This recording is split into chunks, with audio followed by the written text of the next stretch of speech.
Well, happy Family Day. Hope you're enjoying a day off with your family. We thought it would be wise this morning to discuss family a little bit. So we have a guest in studio with us this morning to talk about a new book. Judy Arnall is in. The book is called Discipline Without Distress. All right. Sounds relatively straightforward, but I'm gathering it's more difficult than it seems. Good morning, Judy. Good morning, Bruce. 135 ways for raising caring, responsible kids without timeouts, spanking, punishment, or bribery.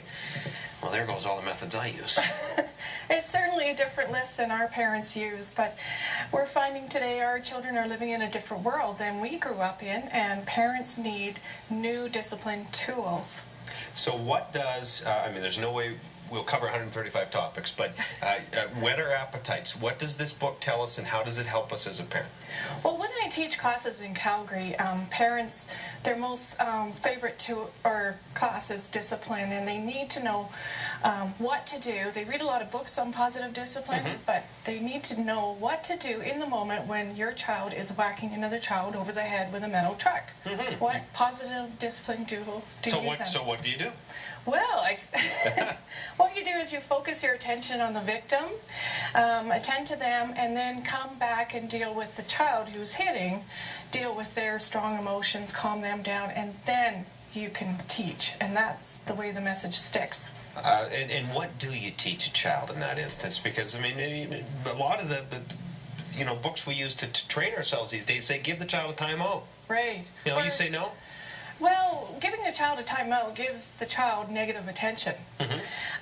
So it's better to focus all your attention on the victim, show the child who's hitting how to make amends, how you attend to someone, and then go back and deal with why that child is hitting. Usually it stems from anger, frustration, but that child needs to learn ways of dealing with that anger, and giving them a timeout doesn't really teach them that. Boy, how times have changed, huh? Very much. When we were younger. But the red willow stick, I believe, is what it was back in our day.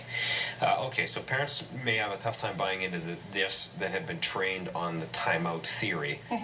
How do you make that switch? It's tough to go from that to what you're suggesting. Well, I try and teach parents that our parenting has changed. Children are so influenced by the internet now, and that's a place parents can't control or supervise.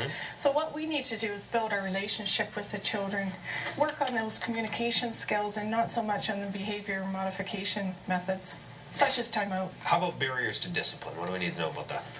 Well, some of those barriers for parents are time. We're short on time.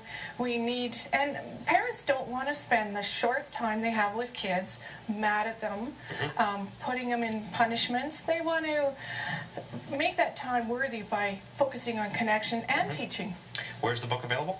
The book's available at most of the independent bookstores in Calgary. Discipline Without Distress. Judy Arnall, our guest. Thanks so much for coming in. Thanks. And remind you can always learn more about this book or these kinds of issues in Calgary's Child Magazine. Of course, available at McDonald's restaurants and sports facilities.